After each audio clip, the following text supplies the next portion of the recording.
Hello dear students, welcome back to the class learn with Sakshi. आज हम modern history का part 4 cover करने जा रहे हैं। इससे पहले हमने 3 पार्ट कवर कर लिया है, जिसमें यूरोपियों के आगमन से लेकर 1857 की क्रांति तक और उसके बाद 1857 की क्रांति से 1947 तक की यात्रा को हमने शुरू किया था, जिसमें हमारा ये पार्ट 4 है आज। जैसा कि हमने पहले की वीडियोज में जो रणनीति अपनाया था कि एमसीक्यू के जरिए बहुत सारे क्वेश्चन को सॉल्व करना, इसमें इस वीडियो में भी हमने हर तरह के एमसीक्यूज को डाले और साथ ही ऑप्शन भी ऐसे डाले हैं ताकि हम उससे कुछ ना कुछ कुछ रिलेट कर पाए। पहले भी हमने क्वेश्चन के आंसर तो सॉल्व किए ही थे और साथ ही ऑप्शन को भी रिलेट किया था। उसी तरीके से हम इस वीडियो में भी क्वेश्चन को डिस्कस करेंगे, साथ ही ऑप्शन भी रिलेट करेंगे। मैं सही आंसर बताऊंगी, उससे पहले आप लोग कोशिश करना है कि आप आंसर कर पाओ। अगर सही हुआ तो ठीक, गलत हुआ तो कोई बात नहीं, मैं सही आंसर बताऊंगी। कोई डाउट हो तो आप कमेंट सेक्शन में मुझसे पूछ सकते हैं और साथ ही अगर आपको किसी और सब्जेक्ट में मेरी हेल्प की ज़रूरत है तो भी आप मुझे कमेंट सेक्शन में बताएं। चलिए बिना किसी देरी के वीडियो को शुरू करते हैं। हमारा पहला सवाल है दांडी मार्च। यहाँ दांडी मार्च की डेट लिखी है 12 मार्च से 6 अप्रैल 1930। दांडी मार्च के संदर्भ में निम्नलिखित कथनों पर विचार कीजिए। साबरमती आश्रम से 78 अनुयायी के साथ 241 मील की यात्रा शुरू हुई। ये बिल्कुल सही ऑप्शन है। गांधी जी ने साबरमती आश्रम से अपने चुनिंदा 78 अनुयायियों के साथ 24 दिनों में 241 मील, लगभग 385 किलोमीटर की दूरी तय की और 6 अप्रैल को सुबह नमक हाथ में उठाकर नमक कानून तोड़ा था। हमारा दूसरा ऑप्शन, इसमें तमिलनाडु के वेदारण्यम तट तक की यात्रा भी शामिल थी। नहीं, ये गलत है। गांधी जी ने 6 अप्रैल को दांडी में नमक कानून तोड़कर सविनय अवज्ञा की शुरुआत की। ये सही है। इसमें हमारा 1 और 3 ये ऑप्शन सही हो जाएगा। तमिलनाडु के वेदारण्यम वाला जो ऑप्शन है, ये गांधी जी के दांडी मार्च से संबंधित नहीं है, बल्कि इस दांडी मार्च से प्रेरित होकर चक्रवर्ती राजगोपालाचारी ने तमिलनाडु में एक अलग मार्च निकाला था, उसके बारे में ही। दूसरा सवाल हमारा बिहार से रिलेटेड है, क्योंकि हम बिहार एग्जाम्स की तैयारी कर रहे हैं, इसलिए बीच बीच में मैंने बिहार से रिलेटेड सवाल भी डाले। बिहार में सविनय अवज्ञा आंदोलन के दौरान चौकीदारी कर के विरोध का क्या महत्व था? ऑप्शन है, क्योंकि बिहार में कोई समुद्र तट नहीं था, इसलिए लोगों ने टैक्स न देकर विरोध जताया। इसका आंसर ये हो जाएगा। आइए इसको एक्सप्लेन करते हैं। क्योंकि आप सबको पता है कि बिहार एक लैंडलॉक्ड राज्य है,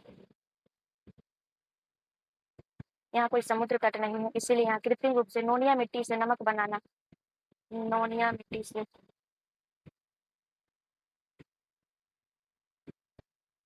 नोनिया मिट्टी से नमक बनाने की योजना बनी। लेकिन यह बिहार में हर जगह नहीं बनाया जा सकता था, इसलिए बिहार के नेताओं ने दिमाग लगाया कि सरकार की रीढ़ कैसे तोड़ी जाए। उन्होंने चौकीदारी टैक्स, जो गांव की सुरक्षा के नाम पर जबरन वसूला जाता था, चौकीदारी टैक्स, उसको देने से साफ मना कर दिया। इसके अलावा यहाँ नोट करके मैं लिख देती हूँ, मुंगेर, सारण और चंपारण में यह बहुत सफल रहा, क्योंकि चौकीदारों ने खुद इस्तीफे दे दिए थे और ब्रिटिश प्रशासन गांव में असहाय हो गया था। उत्तर पश्चिम सीमा प्रांत में सविनय अवज्ञा आंदोलन का नेतृत्व करने वाले खान अब्दुल गफ्फार खान के बारे में क्या सही है? पहला ऑप्शन है, उन्हें सीमांत गांधी कहा जाता था। बिल्कुल सही है। उन्होंने खुदाई खिदमतगार नामक संगठन बनाया था। ये भी सही। उन्होंने अनुयायियों को लाल कुर्ती दल कहा जाता था। इसमें तीनों ऑप्शन सही हो जाएगा। इन्हें सीमांत गांधी इसलिए कहा जाता था क्योंकि उन्होंने वर्तमान पाकिस्तान वाले हिस्से में ठीक गांधीवादी नीति अपनाई थी। इनका संगठन खुदाई खिदमतगार यानी ईश्वर का सेवक था, जो लाल रंग के कुर्ते पहनते थे, इसलिए उन्हें लाल कुर्ती दल भी कहा जाता था। इसी आंदोलन के दौरान पेशावर में अंग्रेजों ने गढ़वाल राइफल के हिंदू सैनिकों को इन मुस्लिम प्रदर्शनकारियों पर गोली चलाने का आदेश दे दिया, लेकिन सैनिकों ने अपने निहत्थे भाई पर गोली चलाने से मना कर दिया। यह उस समय एक अद्भुत सांप्रदायिक एकता का उदाहरण था।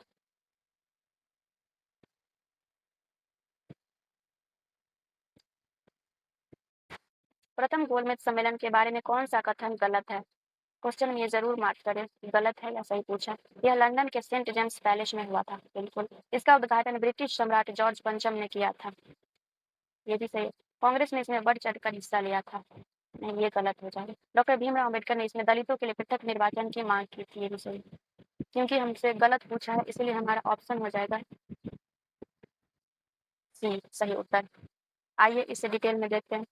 सविनय अवज्ञा आंदोलन के कारण कांग्रेस के सभी शीर्ष नेता जेल में थे। सभी नेता जेल में।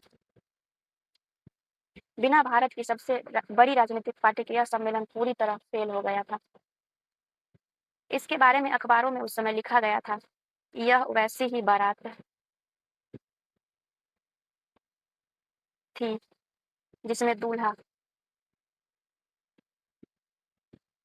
ही गायब था। यहाँ डॉक्टर भीमराव अम्बेडकर के बारे में लिखा है, इन्होंने तीनों सम्मेलनों में भाग लिया। तीनों सम्मेलन में शामिल हुए थे ये, और दलितों के लिए अलग राजनीतिक अधिकारों की मांग पर अड़े रहे थे। चौथा, पांचवा सवाल देखते हैं। गांधी इरविन समझौता के संदर्भ में निम्नलिखित को सुमेलित करें। यहाँ उपनाम, दो महात्माओं का मिलन। दो महात्माओं का मिलन सरोजिनी नायडू ने कहा था। प्रमुख शर्त ये हो जाएगा सविनय अवज्ञा का स्थगन। गांधी जी का वादा द्वितीय गोलमेज सम्मेलन में भाग लेना। बिल्कुल 2, 1, 3, 4, इसका ऑप्शन ये हो जाएगा सही।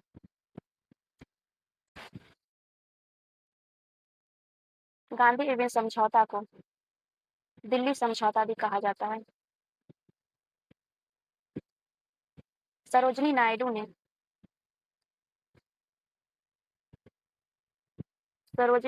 ने गांधी और इरविन को दो महात्मा कहकर संबोधित किया था। इस समझौते के तहत गांधी जी ने ये शर्त रखी थी कि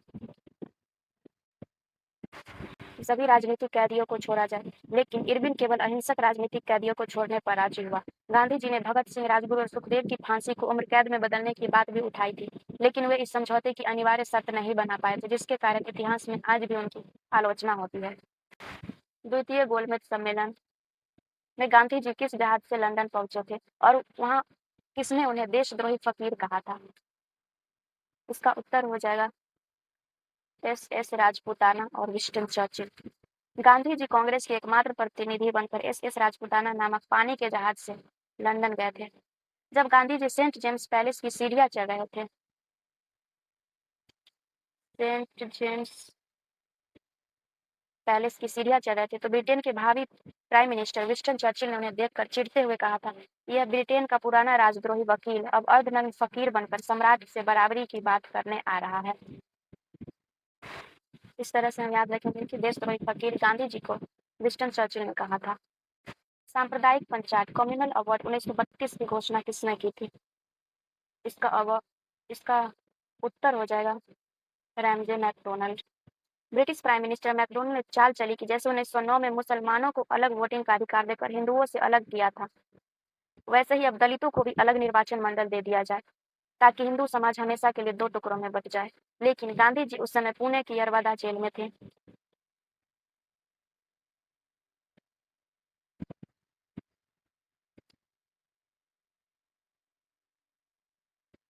पुणे के यरवदा जेल में उन्होंने इसके खिलाफ आमरण अनशन शुरू किया और अंततः सांप्रदायिक पंचायत को समाप्त करवा ही दिया। पूना पैक्ट 24 सितंबर 1932 को किन दो नेताओं के बीच हुआ? ये भी पिछले सवाल से ही संबंधित है। यह हुआ था गांधी जी और अंबेडकर के बीच। गांधी जी का मानना था कि दलितों को अलग करने से वो समाज की मुख्य धारा से हमेशा के लिए कट जाएंगे। अंबेडकर जी अपने समाज के राजनीतिक अधिकारों के लिए लड़ रहे थे। नतीजा ये हुआ कि अंततः दोनों नेताओं में समझौता हुआ। दलितों के लिए पृथक निर्वाचन खत्म हुआ। दलितों के लिए पृथक निर्वाचन समाप्त हुआ। वे हिंदुओं के साथ ही वोट देंगे अब से, लेकिन प्रांतीय असेंबली में उनकी सुरक्षित सीटें 71 सीट से बढ़ाकर 147 कर दिया गया, अर्थात आरक्षण को बढ़ा दिया गया। 1932 में गांधी जी ने छुआछूत विरोधी आंदोलन के तहत किस संस्था की स्थापना की थी? इसका उत्तर हो जाएगा हरिजन सेवक संघ। पूना पैक्ट के बाद गांधी जी ने राजनीति से थोड़ा ब्रेक लिया और पूरी तरह छुआछूत विरोधी आंदोलन में लग गए। उन्होंने दलितों को हरिजन कहा। अर्थात ईश्वर की संतान का नाम दिया। इस संघ के पहले अध्यक्ष प्रसिद्ध उद्योगपति, पहले अध्यक्ष, ये मैंने ये ऑप्शन लगाया है, कंफ्यूजन ना हो देखने में। पहले अध्यक्ष थे घन घनश्याम दास बिरला और सचिव अमृतलाल ठक्कर, जिन्हें हम ठक्कर बाबा भी कहते हैं, ये बने थे। रिवीजन कर लेते हैं। हरिजन सेवक संघ के पहले अध्यक्ष घनश्याम दास बिरला और सचिव अमृतलाल ठक्कर बने थे। लाल सिंह और मणिपुर का विद्रोह किस क्रांतिकारी महिला से जुड़ा हुआ था? इसका उत्तर हो जाएगा रानी गौडिन्यू। जब गांधी जी सविनय अवज्ञा आंदोलन शुरू किया था तो मणिपुर की इस नागा महिला ने, ये एक नागा महिला थी जो मणिपुर से थी, केवल 13 वर्ष की उम्र में अंग्रेजों के खिलाफ हथियार उठा लिए थे। इन्हें गिरफ्तार करके उम्र कैद की सजा दी गई थी। 1937 में जब जवाहरलाल नेहरू जेल में इनसे मिलने गए थे तो इनके साहस को देखकर उन्होंने इन्हें रानी की उपाधि दी। रानी की उपाधि जवाहरलाल नेहरू ने दिया था।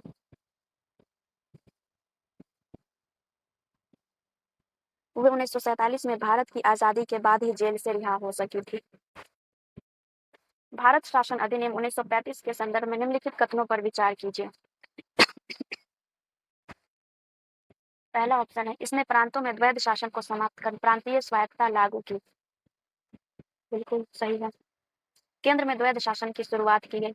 इसके तहत एक संघीय न्यायालय अर्थात फेडरल कोर्ट और भारतीय रिजर्व बैंक की स्थापना का प्रावधान था। इसमें तीनों सही हो जाएगा। आइए इसका एक्सप्लेनेशन देखते हैं। 1935 भारत शासन अधिनियम हमारे संविधान का मुख्य ढांचा भी कहा जाता है।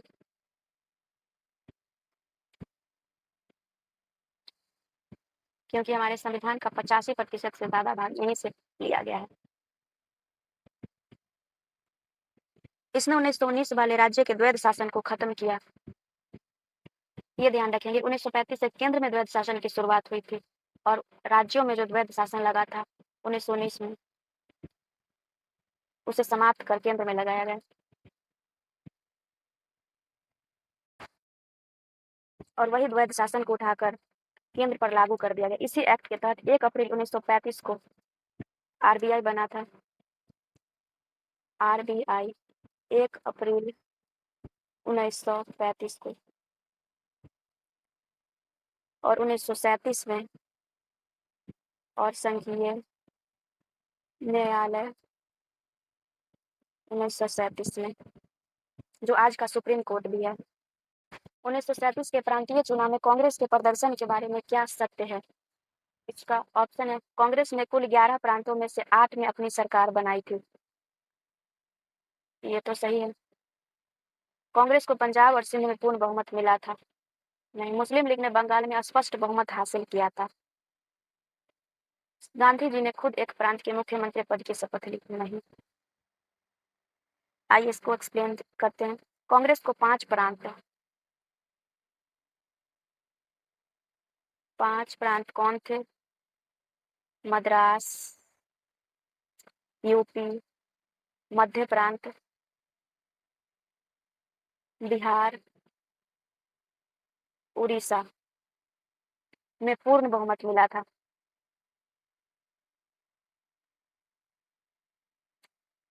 बाद में बॉम्बे, असम और उत्तर पश्चिम प्रांत में इन्होंने गठबंधन की सरकार बनाई थी।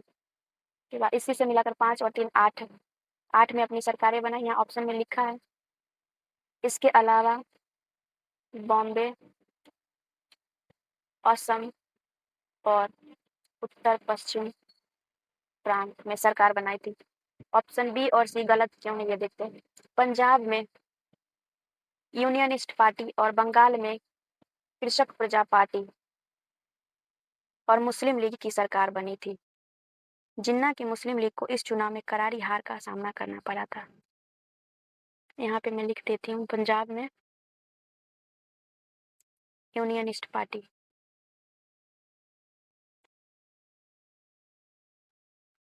और बंगाल में कृषक प्रजा पार्टी प्लस मुस्लिम लीग।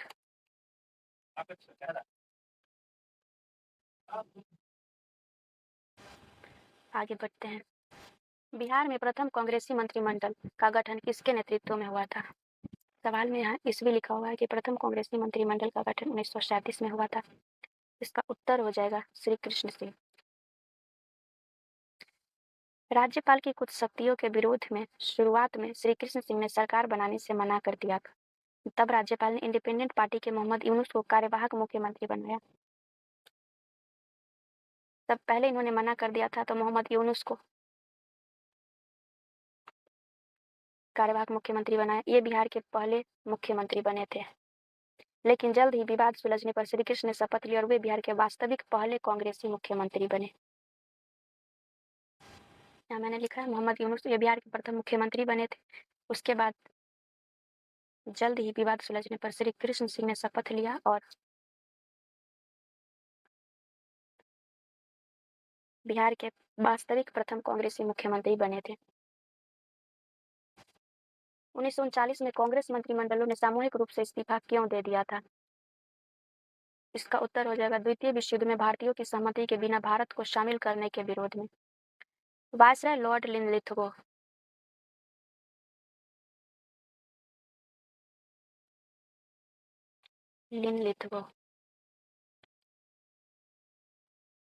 ने भारतीय मंत्रियों से बिना पूछे घोषणा कर दिया कि भारत भी जर्मनी के खिलाफ युद्ध में अंग्रेजों के साथ है। इसके विरोध में कांग्रेस के सभी 8 राज्यों के सरकारों ने केवल 28 महीने के शासन 8 राज्यों की सरकारों ने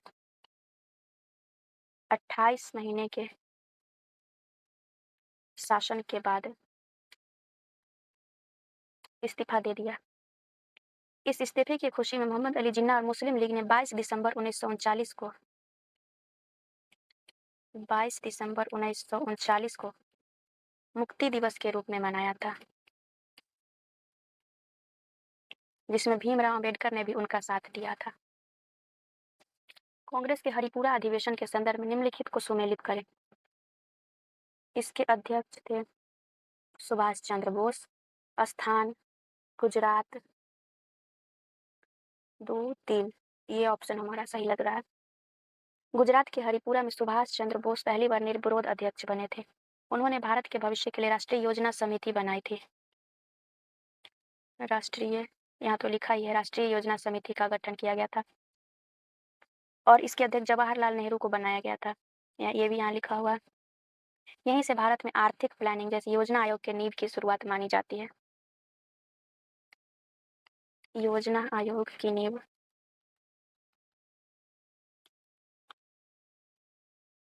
त्रिपुरी संकट 1939 का मुख्य कारण क्या था?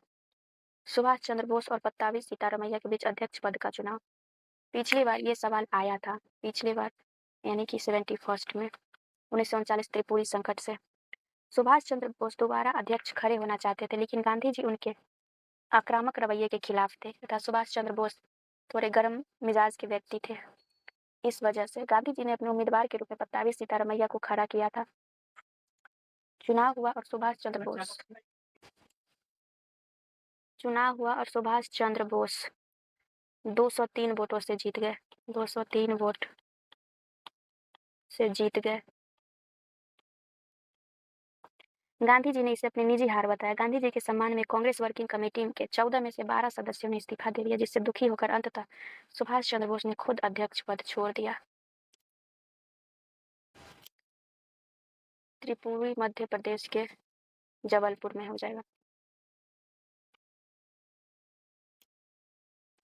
सुभाष चंद्र बोस के इस्तीफे के बाद 1939 में कांग्रेस का अध्यक्ष किसे बनाया गया? पत्तावी सीतारमैया और सुभाष चंद्र बोस के साथ विवाद तो हो गया, लेकिन उसके बाद इसके अध्यक्ष डॉक्टर राजेंद्र प्रसाद को बनाया गया। ये एक ट्रिकी सवाल है। हम अक्सर ऐसा सोचते हैं कि सीतारमैया चुनाव हार गए थे तो वो बने होंगे, लेकिन सच यह है कि उस समय डॉक्टर राजेंद्र प्रसाद को बीच का रास्ता निकालकर कार्यकारी अध्यक्ष बनाया गया था। फॉरवर्ड ब्लॉक की स्थापना कब और किसने की थी? फॉरवर्ड ब्लॉक की स्थापना 1939 में सुभाष चंद्र बोस ने की थी। कांग्रेस छोड़ने, जैसा हमने पीछे डिस्कस किया कि 1939 के त्रिपुरी संकट के बाद कांग्रेस छोड़ने के बाद सुभाष चंद्र बोस ने पार्टी के भीतर ही एक वामपंथी, जिसे लेफ्ट विंग कहते हैं, इसके रूप में फॉरवर्ड ब्लॉक की स्थापना की। मई 1949 में मकर उन्नाव यानी उत्तर प्रदेश में इसकी स्थापना की गई थी। इसका उद्देश्य आज़ादी के संघर्ष को और तेज करना था। आज़ादी के संघर्ष को और तेज करना। अगस्त प्रस्ताव 8 अगस्त 1940 को किसने दरवाजे में जरी जंग लगी कील की तरह बेकार बताया? इसका उत्तर हो जाएगा जवाहरलाल नेहरू। उस समय वायसराय लिनलिथगो थे।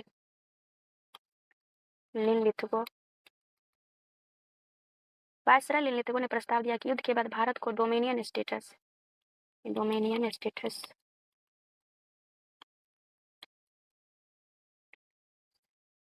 देंगे। नेहरू जी ने इसे पूरी तरह ठुकराते हुए कहा कि डोमिनियन स्टेटस का विचार अब दरवाजे में जंग लगी कील की तरह पुराना और बेकार हो चुका है। हमें सिर्फ पूर्ण स्वराज चाहिए।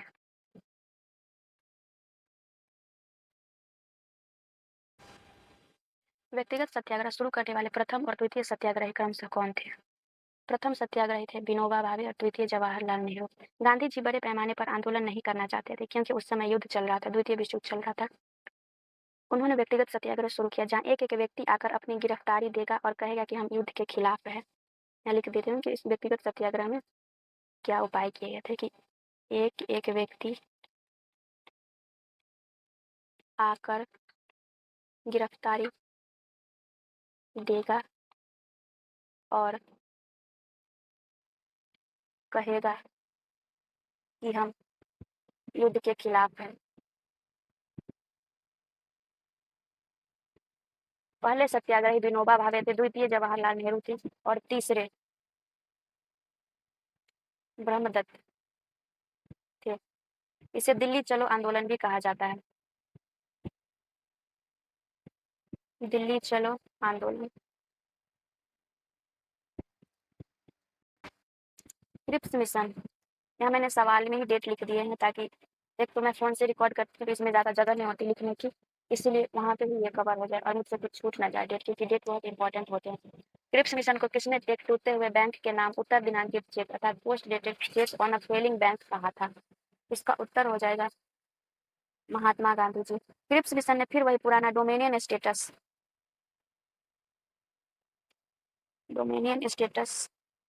का राग अलापा और कहा कि जो राज्य भारत संघ में शामिल नहीं होना चाहते वो अलग संविधान बना सकते हैं, यानी कि अप्रत्यक्ष रूप से पाकिस्तान की बात की जा रही थी।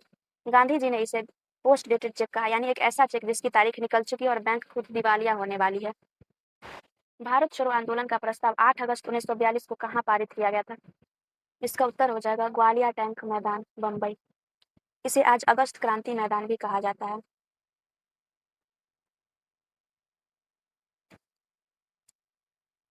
यहीं से गांधी जी ने देश को आखिरी नारा दिया था। गांधी जी ने आखिरी नारा दिया था, करो या मरो, डू और डाई। उन्होंने कहा या तो हम भारत को आजाद कराएंगे या इस प्रयास में अपनी जान दे देंगे। ऑपरेशन जीरो आवर का संबंध किस घटना से है? इसका उत्तर हो जाएगा 9 अगस्त 1942 को कांग्रेस के बड़े नेताओं की गिरफ्तारी। जैसे ही 8 अगस्त की रात प्रस्ताव पास हुआ, अंग्रेजों ने रात 12 बजे यानी जीरो आवर एक गुप्त ऑपरेशन चलाकर सुबह होने से पहले ही कांग्रेस के सभी बड़े नेताओं को गिरफ्तार कर लिया था। गांधी जी को और कस्तूरबा गांधी पुणे के आगा खान पैलेस में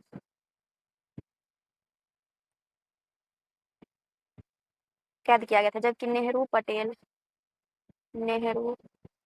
पटेल और अबुल कलाम आजाद इन्हें अहमदनगर के किले में कैद किया गया था। इसके अलावा डॉक्टर राजेंद्र प्रसाद को बांकीपुर जेल में कैद किया गया था। भारत छोड़ो आंदोलन के दौरान हजारीबाग जेल से भागकर किसने आजाद दस्ता का गठन किया था? इसका उत्तर हो जाएगा जयप्रकाश नारायण। गलत टिक कर दिया, जयप्रकाश नारायण। जयप्रकाश नारायण को अंग्रेजों ने हजारीबाग जेल, जो अब झारखंड में है, उसमें बंद कर दिया था। 9 नवंबर 1942 को 9 नवंबर 1942 को दिवाली की रात, जब संतरी जश्न मना रहे थे, जेपी अपने 5 साथियों, उनके साथ, मैं लिख देती हूँ, सवाल में आ सकता है, योगेंद्र शुक्ला, सूरज नारायण, ये दोनों प्रमुख लोग थे। उन्होंने कुल 5 लोगों के साथ भागे थे वो। उनके साथ धोती की रस्सी बनाकर जेल की दीवार लांघकर भागे। उन्होंने नेपाल के जंगलों में जाकर आजाद दस्ता बनाया था, जो अंग्रेजों की रेल पटरी और टेलीफोन लाइनों को काटने का गोरिल्ला युद्ध लड़ता था। रेल पटरी और टेलीफोन लाइन काटने का काम करते थे। 11 हमारा 25 नंबर का सवाल है। 11 अगस्त 1942 को हुए ऐतिहासिक पटना सचिवालय गोलीकांड के संदर्भ में निम्नलिखित कथनों पर विचार कीजिए। स्टेटमेंट नंबर 1 है, इस कांड में पटना के तत्कालीन जिला मजिस्ट्रेट डब्ल्यू.जी. आर्चर, ये है कुशल पटना के डीएम थे डब्ल्यू.जी. आर्चर, ने प्रदर्शनकारी छात्रों पर गोली चलाने का आदेश दिया। ये बिल्कुल सही है। डब्ल्यू.जी. आर्चर ने ही गोली चलाने का आदेश दिया था। इस घटना में कुल 7 छात्र शहीद हुए थे, जिनमें से सबसे कम उम्र के देवीपद चौधरी थे। ये भी सही है। इस क्रूर गोलीकांड में कुल 7 छात्र शहीद हुए थे, जिनमें सबसे कम उम्र के देवीपद चौधरी थे। इनकी उम्र,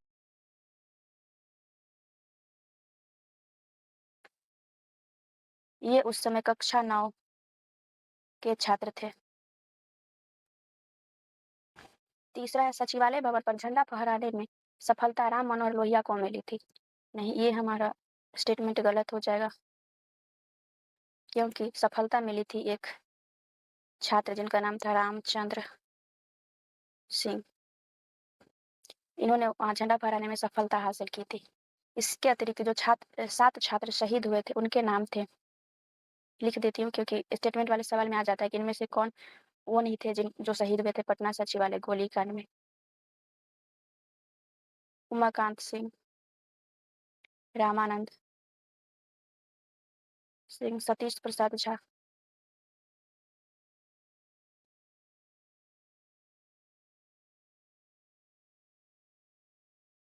इसके अलावा जगपति कुमार, देवीपद चौधरी,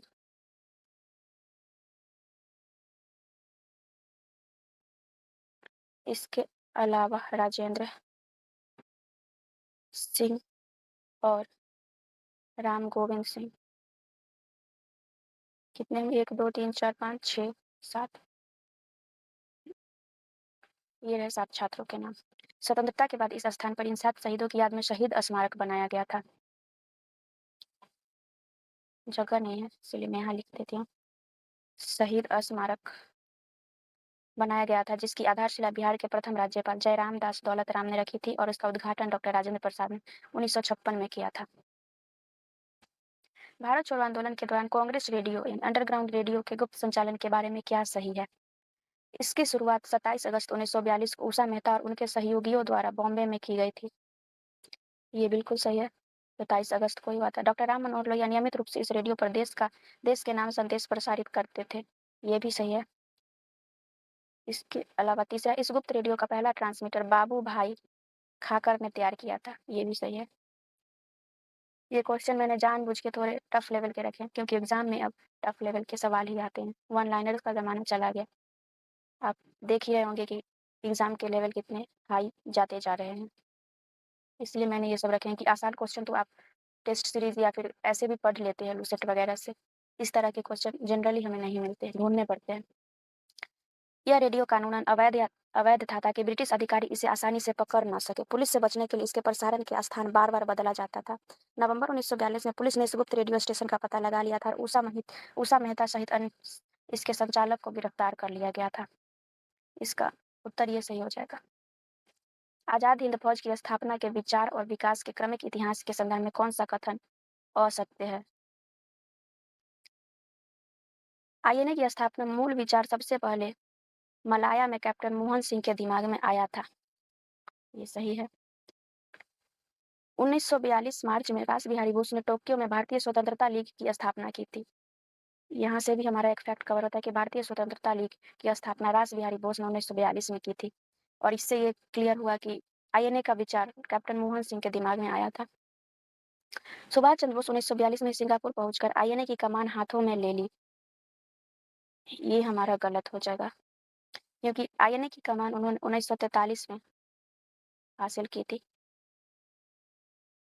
1943 के जुलाई में सिंगापुर गए थे और 25 अगस्त 1943 को औपचारिक रूप से आईएनए का सर्वोच्च कमांडर पद संभाला था। जापानी सेना द्वारा बंदी बनाए गए ब्रिटिश भारतीय सैनिकों को मिलाकर इस फौज का गठन हुआ था। ये सही। आजाद हिंद फौज का मूल विचार कैप्टन मोहन सिंह के दिमाग में आया था, जो मलय के अभियान में, जो उस समय मलाया था, जापानी सेना द्वारा बंदी बनाए गए ब्रिटिश भारतीय सैनिकों के प्रभारी थे। इसके आगे बढ़ते 21 अक्टूबर 1943 को सुभाष चंद्र बोस द्वारा सिंगापुर में गठित स्वतंत्र भारत की अंतरिम सरकार के संदर्भ में विचार करें। पहला स्टेटमेंट है, इस सरकार ने जर्मनी, जापान और इटली सहित कुल 9 देशों की मान्यता दी थी। ये सही है। स्वतंत्र भारत की अंतरिम सरकार को कुल जर्मनी, जापान और इटली सहित कुल 9 देशों ने मान्यता दी थी। ये भी एक पीवाई की हुई है, ये भी क्वेश्चन पूछा जा चुका है। इसमें सुभाष चंद्र बोस राष्ट्रप्रधान, प्रधानमंत्री और युद्ध मंत्री तीनों पदों पर थे। ये भी सही है।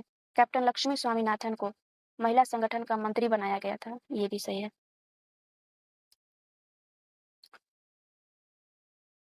इस अंतरिम सरकार का अपना बैंक था, जिसे एकीकृत आजाद हिंद बैंक, एकीकृत आजाद हिंद बैंक कहा जाता था। इसकी अपनी मुद्रा भी थी। जापान ने इस सरकार को अंडमान निकोबार द्वीप सौंप दिए थे। जापान ने अंडमान निकोबार द्वीप सौंपे, जिनका नाम नेताजी के नाम पर शहीद द्वीप और स्वराज द्वीप रखा गया था। इसका उत्तर हो जाएगा 1, 2, 3 सभी सही। चक्रवर्ती राजगोपाला फॉर्मूला, सीआर फॉर्मूला 1944 के मुख्य प्रावधानों के संदर्भ में क्या सही है? सही है पूछा है। मुस्लिम लीग भारतीय स्वतंत्रता की मांग का समर्थन करे और अंतरिम सरकार में कांग्रेस का साथ दे। ये भी ठीक है। द्वितीय विश्व युद्ध की समाप्ति के बाद उत्तर पश्चिम और पूर्वी भारत के मुस्लिम बहुल क्षेत्रों में जनमत संग्रह कराया जाए। ये भी सही। युद्ध की समाप्ति के बाद पश्चिम और पूर्वी भारत के मुस्लिम बहुल जिलों की सीमा तय कर वहां जनमत संग्रह कराया जाना था कि वे लोग संप्रभु राज्य चाहते हैं या नहीं। यदि विभाजन होता है तो रक्षा, वाणिज्य और संचार जैसे महत्वपूर्ण विषय साझा रहेंगे। ये भी सही। इसमें ये भी प्रावधान था कि यदि विभाजन की स्थिति बनती है तो राज्य रक्षा, वाणिज्य, संचार और अन्य आवश्यक विषयों पर एक ज्वाइंट समझौता किया जाएगा। चक्रवर्ती राजगोपालाचारी का यह प्रस्ताव कांग्रेस और मुस्लिम लीग के बीच गतिरोध को दूर करने का प्रयास था। कांग्रेस और मुस्लिम लीग के बीच गतिरोध दूर करने का प्रयास। ये मैं शॉर्ट फॉर्म में इसलिए लिख देती हूँ क्योंकि यहाँ पे जगह कम है, क्योंकि मैं मोबाइल में रिकॉर्ड करती हूँ। अगर आप लोग को ना समझ में आए तो आप बता देना, मैं अगली बार से पूरा लिखने की कोशिश करूंगी। जिन्ना ने इस फॉर्मूले को खारिज कर दिया था। उन्होंने इसे दीमक लगा, लिख देती हूँ, जिन्ना ने इसे दीमक लगा सरे और कटे फटे पाकिस्तान, सरे और कटे फटे पाकिस्तान का प्रस्ताव कहा, क्योंकि वे बिना किसी जनमत संग्रह के सीधे पूर्ण संप्रभु पाकिस्तान चाहते थे। महात्मा गांधी ने इस वार्ता के दौरान जिन्ना को कायदे आजम कहकर संबोधित किया। ये भी एक इंपॉर्टेंट फैक्ट हो जाता है कि गांधी जी ने जिन्ना को कायदे आजम कहकर संबोधित किया था। इसका उत्तर भी हो जाएगा सभी सही। बेबल योजना और शिमला सम्मेलन की विफलता का सबसे मुख्य और निर्णायक कारण निम्नलिखित में से क्या था? पहला ऑप्शन है कांग्रेस द्वारा भारत के विभाजन की मांग को स्वीकार न करना। जिन्ना का यह दावा था कि वायसराय के परिषद के सभी मुस्लिम सदस्यों को मनोनीत करने का अनन्य अधिकार केवल मुस्लिम लीग को है। यही हमारा उत्तर हो जाएगा। शिमला सम्मेलन में वायसराय शिमला सम्मेलन में वायसराय लॉर्ड बेवेल ने एक कार्यकारी परिषद के गठन का प्रस्ताव रखा था, जिसे बेवेल योजना कहा जाता है। कार्यकारी परिषद का गठन का प्रस्ताव रखा था, जिसमें सवर्ण हिंदू और मुसलमानों को समान प्रतिनिधित्व मिलना था। लेकिन मोहम्मद अली जिन्ना अड़ गए कि परिषद के सभी मुस्लिम सदस्य केवल मुस्लिम लीग द्वारा चुने जाएंगे। कांग्रेस इसे स्वीकार नहीं कर सकती थी, क्योंकि वह खुद को सभी धर्मों की प्रतिनिधि मानती थी। इसलिए यह सम्मेलन विफल हो गया था। शिमला सम्मेलन के समय कांग्रेस के आधिकारिक अध्यक्ष, लिख देती हूँ, अध्यक्ष मौलाना आजाद थे और उन्हें ही कांग्रेस प्रतिनिधित्व मंडल का नेतृत्व किया था। गांधी जी शिमला में मौजूद थे, लेकिन उन्होंने इस सम्मेलन में आधिकारिक सत्र में प्रत्यक्ष रूप से भाग नहीं लिया था। गांधी जी ने प्रत्यक्ष रूप से भाग नहीं लिया।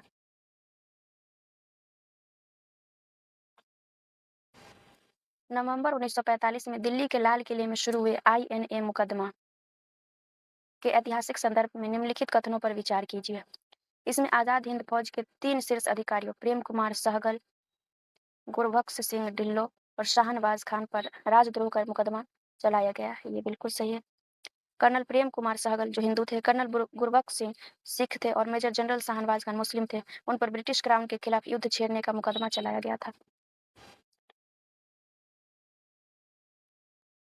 दूसरा स्टेटमेंट है, इस मुकदमे में भारत में सांप्रदायिक एकता को अभूतपूर्व रूप से मजबूत किया। ये भी ठीक है। ब्रिटिश अदालत ने इन तीनों अधिकारियों को बरी कर दिया था। नहीं, ये हमारा गलत हो जाएगा, क्योंकि ब्रिटिश अदालत ने इन तीनों अधिकारियों को बरी नहीं किया, बल्कि उन्हें दोषी ठहराकर मौत की सजा सुनाया था। हालांकि देश में भारी जन आक्रोश को देखते हुए तत्कालीन वायसराय लॉर्ड बेवेल ने अपनी वीटो शक्ति का उपयोग कर उनकी सजा को माफ कर दिया था। उस समय देश में एक बेहद प्रसिद्ध नारा गूंज उठा था। उस समय नारा था, लाल किले से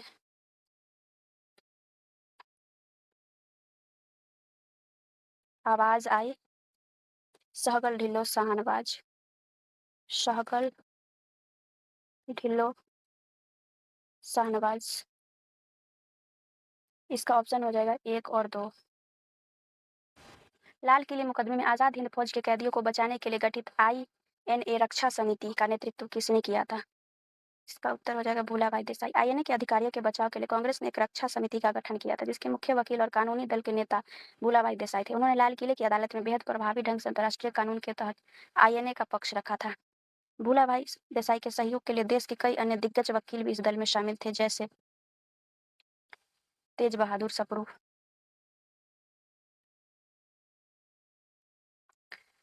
KN काटजू, इसके अलावा अल्लादी कृष्णस्वामी अय्यर।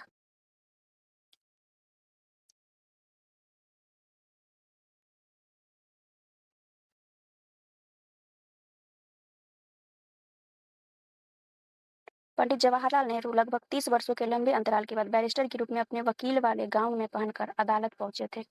इसके अलावा थे जवाहरलाल नेहरू।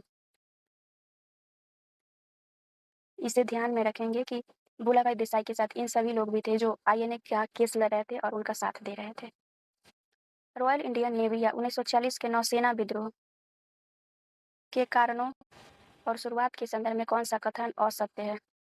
पहला, यह विद्रोह 18 फरवरी 1940 को बॉम्बे के HMIS तलवार नामक प्रशिक्षण जहाज से शुरू हुआ था। नहीं, ये सही है बिल्कुल, लेकिन हमारा क्वेश्चन असत्य पूछा है, इसलिए ये ऑप्शन गलत हो जाएगा। रेटिंग्स यानी नाविकों के विद्रोह का तत्कालीन कारण असलिए भेदभाव और अत्यंत खराब भोजन था। ये भी सही है। नाविक BC दत्त को जहाज की दीवार पर अंग्रेजों भारत छोड़ो लिखने के कारण गिरफ्तार किया गया था। कम्युनिस्ट पार्टी को छोड़कर देश के सभी राजनीतिक दलों ने इस विद्रोह का पुरजोर विरोध किया। ये गलत हो जाएगा, इसलिए हमारा क्वेश्चन यही हो जाएगा। बॉम्बे की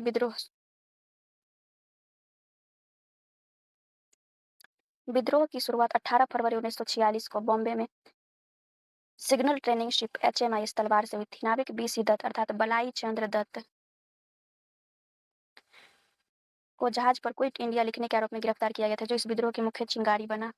किस राजनेता की मध्यस्थता और आश्वासन के बाद 23 फरवरी 1946 को नौसैनिक विद्रोहियों ने आत्मसमर्पण किया था? इसका उत्तर हो जाएगा सरदार पटेल और मोहम्मद अली जिन्ना। इस ऐतिहासिक नौसेना विद्रोह को शांत करने में सरदार पटेल ने मुख्य भूमिका निभाई थी। उन्होंने और मोहम्मद अली जिन्ना ने नौसैनिकों को आश्वासन दिया कि यदि वे आत्मसमर्पण करते हैं तो उनके साथ कोई अन्यायपूर्ण दंडात्मक कार्रवाई नहीं किया जाएगा। इसके बाद 23 फरवरी 1946 को केंद्रीय नौसेना समिति ने, डेट लिखा है, 23 फरवरी 1946 को नौसेना समिति ने आत्मसमर्पण कर दिया। आत्मसमर्पण करते समय नौसैनिकों ने एक ऐतिहासिक और मर्मस्पर्शी बयान जारी किया था, और वो था, हम भारत के सामने आत्मसमर्पण कर रहे हैं, ब्रिटेन के सामने नहीं।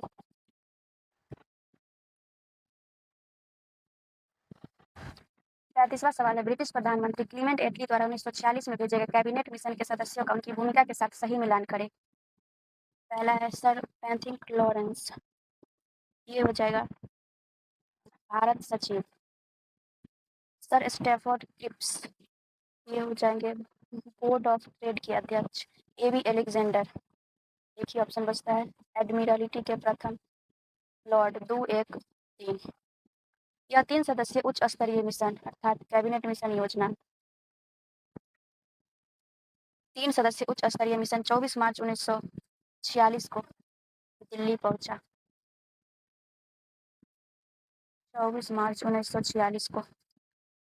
इसका मुख्य उद्देश्य भारत को शांतिपूर्ण तरीके से सत्ता हस्तांतरण के उपाय ढूंढना और संविधान सभा का ढांचा तैयार करना था। उद्देश्य था सत्ता हस्तांतरण और संविधान सभा का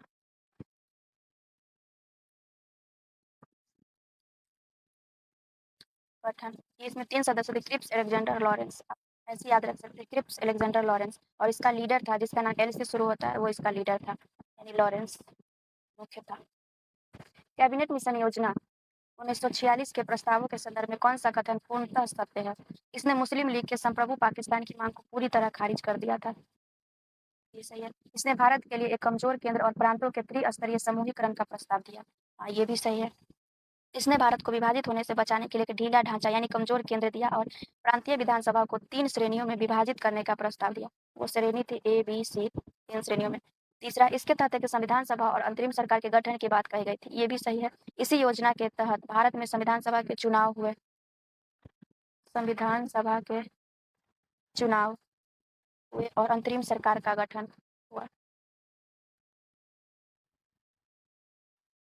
इसका ऑप्शन हो जाएगा 1 2 3 सभी सही। कैबिनेट मिशन योजना के तहत ही भारत की संविधान सभा का गठन नवंबर 1946, संविधान सभा का गठन नवंबर 1946 में हुआ, जिसने हमारे वर्तमान संविधान का निर्माण किया था। कैबिनेट मिशन द्वारा पाकिस्तान की मांग ठुकराए जाने के बाद मुस्लिम लीग द्वारा घोषित प्रत्यक्ष कार्यवाही दिवस, डायरेक्ट एक्शन डे के संदर्भ में विचार करें। यह विभत्स घटना 16 अगस्त 1946 को हुई थी, ये भी सही है। जिन्ना ने कैबिनेट मिशन के खिलाफ और अपनी पाकिस्तान की मांग के दबाव बनाने हेतु 16 अगस्त 1946 को प्रत्यक्ष कार्यवाही दिवस घोषित किया था। जिन्ना ने नारा दिया, लड़कर लेंगे पाकिस्तान और संवैधानिक तरीकों को अलविदा। इस दौरान लीग ने लड़कर लेंगे पाकिस्तान जैसे हिंसक नारे दिए और संवैधानिक तरीकों को छोड़ने की बात कही। इस दौरान इसने भीषण सांप्रदायिक हिंसा बंगाल के नोआखली और कलकत्ता में हुआ, जहां सोहरावर्दी की मुस्लिम लीग सरकार थी, ये भी सही है। इस दिन बंगाल, खासकर कलकत्ता और नोआखली में भयानक दंगे हुए। उस समय बंगाल में मुस्लिम लीग की सरकार थी और एच.एस. सोहरावर्दी वहां के मुख्य मंत्री थे। इसका उत्तर हो जाएगा सभी सही। कलकत्ता में हुई भीषण और अमानवीय हिंसा को इतिहास में द ग्रेट कलकत्ता किलिंग्स के नाम से जाना जाता है। द ग्रेट कलकत्ता किलिंग्स के नाम से जाना जाता है, जिसमें कुछ ही दिनों में हजारों निर्दोष लोग मारे गए थे। इसे आप ध्यान में रखिए, द ग्रेट कलकत्ता किलिंग्स प्रत्यक्ष कार्यवाही दिवस के दिन हुए निर्मम घटना से संबंधित है। 2 सितंबर 1946 को गठित अंतरिम सरकार 2 सितंबर 1946 को गठित अंतरिम सरकार के प्रशासनिक ढांचे के बारे में कौन सा कथन गलत है? यहाँ गलत पूछा है। इस सरकार के आधिकारिक अध्यक्ष वायसराय लॉर्ड बेवेल थे। जवाहरलाल नेहरू को कार्यकारी परिषद का उपाध्यक्ष और विदेश मंत्री बनाया गया था। मुस्लिम लीग शुरुआत से इस अंतरिम सरकार में शामिल हो गई थी?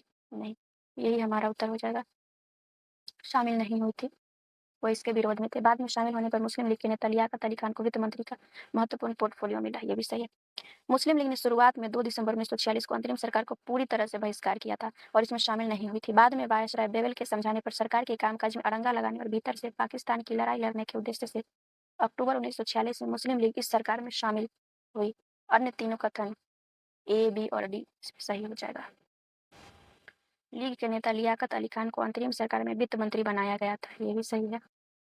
ये एक्स्ट्रा फैक्ट है जो मैं बता रही हूँ। उन्होंने ऐसा बजट पेश किया जिसे कांग्रेस के नेता कैपिटलिस्ट बजट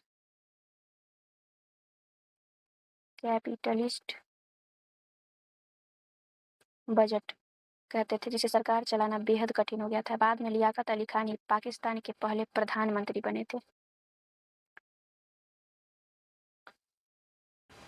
ब्रिटिश प्रधानमंत्री क्लीमेंट एटली की ऐतिहासिक घोषणा 20 फरवरी 1947 के अनुसार ब्रिटिश सरकार को किस अंतिम तिथि तक अनिवार्य रूप से भारतीयों को सत्ता सौंप देनी थी?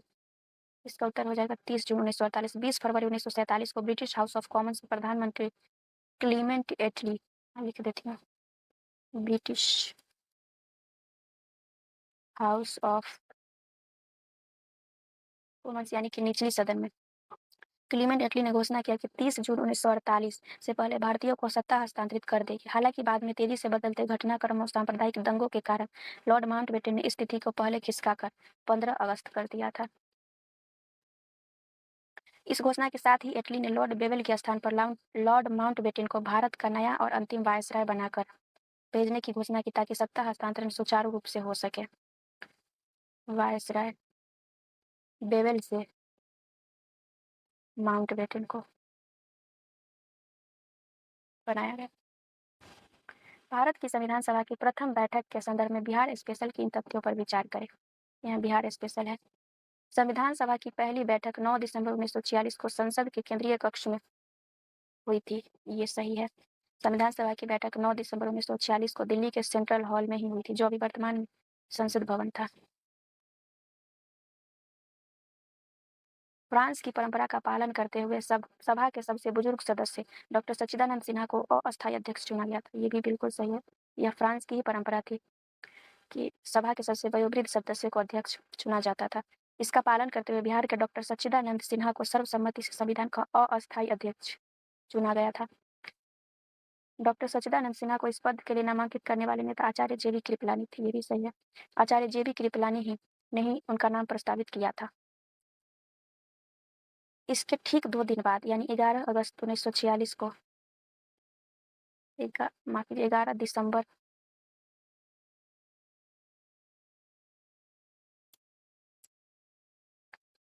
दिसंबर 1946 को doctor Rajendra Prasad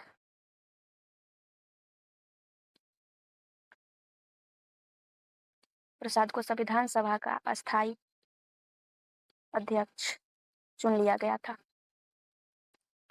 Lord Mountbatten की 3 जून योजना को इतिहास में किस अन्य नाम से जाना जाता है? इसका आंसर तो हो जाएगा उपयुक्त सभी। ऐसा क्यों होगा इसे भी देख लेते हैं। लॉर्ड माउंटबेटन द्वारा भारत के विभाजन और स्वतंत्रता की तैयारी की गई योजना को इन सभी नामों से जाना जाता है। डिकी बर्ड प्लान, ये क्यों कहा जाता है इसे देखते हैं। या फिर प्लान बाल्कन, यह माउंटबेटन द्वारा तैयार किया गया शुरुआती गुप्त ड्राफ्ट था, जिससे प्रांतों को स्वतंत्र होने का विकल्प दिया जा रहा था, जिसे नेहरू ने भारत के टुकड़ों में बांटने का बाल्कनीकरण का प्लान कहकर खारिज कर दिया था। माउंटबेटन योजना यानी मन बाटन योजना, यह माउंटबेटन नाम पर एक व्यंग्यात्मक और लोकप्रिय हिंदी नाम था, क्योंकि इस योजना ने देश का विभाजन तय कर दिया था।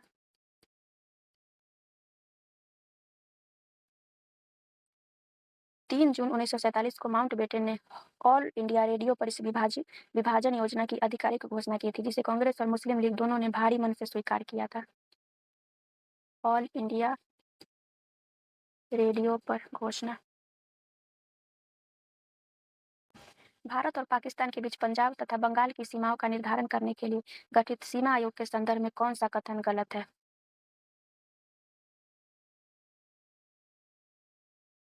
इस आयोग के अध्यक्ष, यहाँ गलत पूछा इसे मार्क करेंगे, इस आयोग के अध्यक्ष ब्रिटिश कानूनी विशेषज्ञ सर सिरिल रेडक्लिफ थे। ये सही है। रेडक्लिफ को भारत की भौगोलिक और सांस्कृतिक स्थिति का बहुत लंबा प्रशासनिक अनुभव था। नहीं, उन्हें बिल्कुल अनुभव नहीं था। यही सही हो जाएगा। आयोग के केवल 5-6 हफ्तों के भीतर नक्शे पर लकीर खींचकर सीमा तय करने का काम दिया गया। ये सही। इसके द्वारा निर्धारित सीमा को आज रेडक्लिफ रेखा के नाम से जाना जाता है, ये भी सही है। सर सिरिल रेडक्लिफ को भारत का कोई पूर्व अनुभव नहीं था। वे इस नियुक्ति से पहले कभी भारत नहीं आए थे। ब्रिटिश सरकार ने उन्हें जानबूझकर एक निष्पक्ष व्यक्ति के रूप में चुना था, लेकिन भारत की जटिलताओं से अनभिज्ञ होने के कारण उन्होंने केवल नक्शे पर लकीर खींचकर विभाजन कर दिया, जिससे लाखों लोगों को अपनी जान गंवानी पड़ी थी। रेडक्लिफ को इस विशाल और संवेदनशील काम को पूरा करने में 5 से 6 हफ्ता का समय दिया गया था। भारत और पाकिस्तान के बीच इस सीमा को आज रेडक्लिफ रेखा ही कहा जाता है। भारतीय स्वतंत्रता अधिनियम 1947 को ब्रिटिश शाही स्वीकृति कब प्राप्त हुई थी? इसका उत्तर हो जाएगा 18 जुलाई। माउंटबेटन योजना के आधार पर तैयार भारतीय स्वतंत्रता विधेयक, उससे पहले यह विधेयक था, पारित होने के बाद अधिनियम बना था। वो 4 जुलाई 1947 को पेश किया गया था ब्रिटिश संसद में पेश किया गया था। इसे ब्रिटिश संसद द्वारा बहुत तेजी से पारित किया गया और 18 जुलाई 1947 को वहां के सम्राट के हस्ताक्षर के बाद यह कानून बना गया। इस अधिनियम के द्वारा यह प्रावधान किया कि 15 अगस्त, यहाँ लिखा हुआ है, 15 अगस्त को भारत और पाकिस्तान नाम के दो स्वतंत्र डोमिनियन स्थापित किए जाएंगे और ब्रिटिश क्राउन की संप्रभुता समाप्त हो जाएगा। ब्रिटिश क्राउन की संप्रभुता समाप्त हो जाएगी। अगस्त 1947 में जब भारत को स्वतंत्रता मिली, उस समय भारतीय राष्ट्रीय कांग्रेस के अध्यक्ष कौन थे? इसका उत्तर हो जाएगा जेबी कृपलानी। नवंबर 1946 में मेरठ अधिवेशन में आचार्य जेबी कृपलानी को कांग्रेस का अध्यक्ष चुना गया था। मेरठ अधिवेशन में कांग्रेस का अध्यक्ष चुना गया था।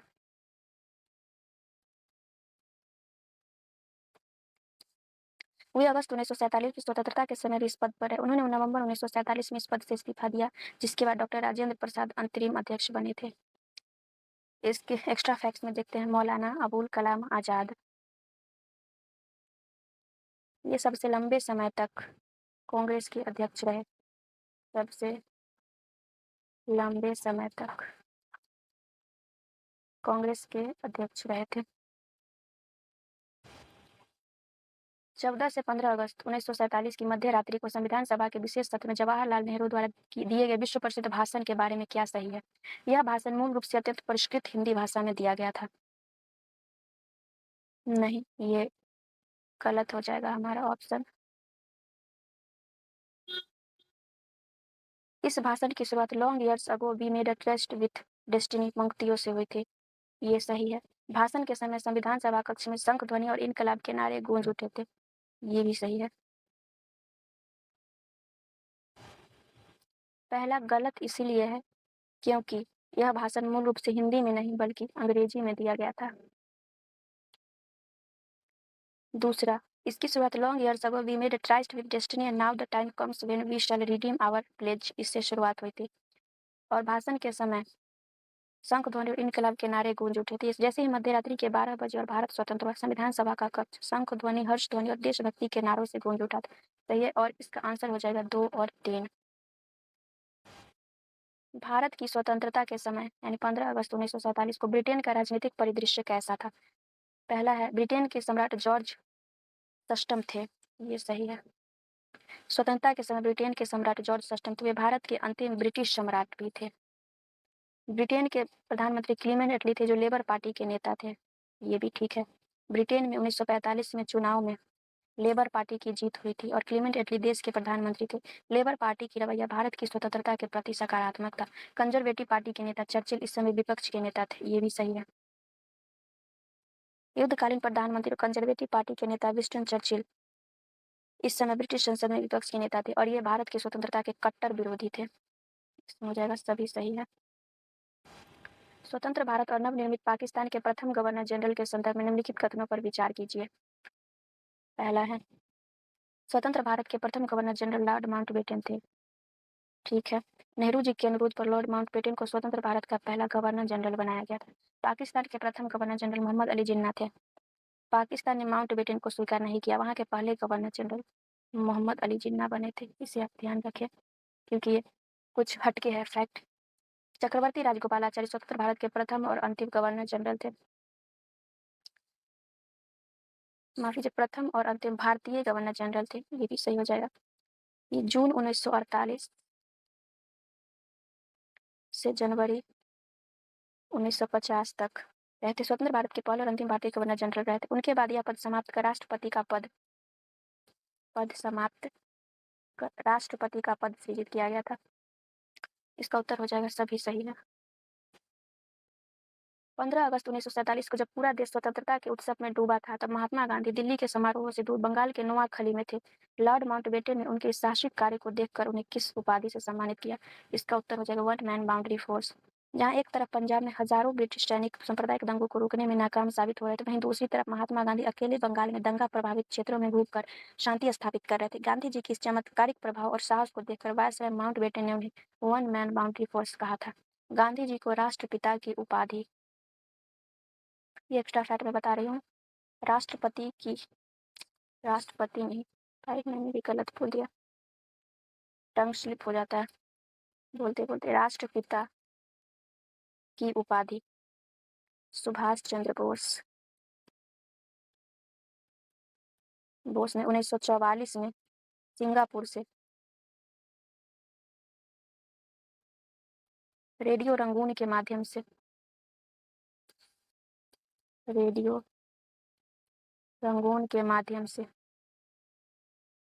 दिया था।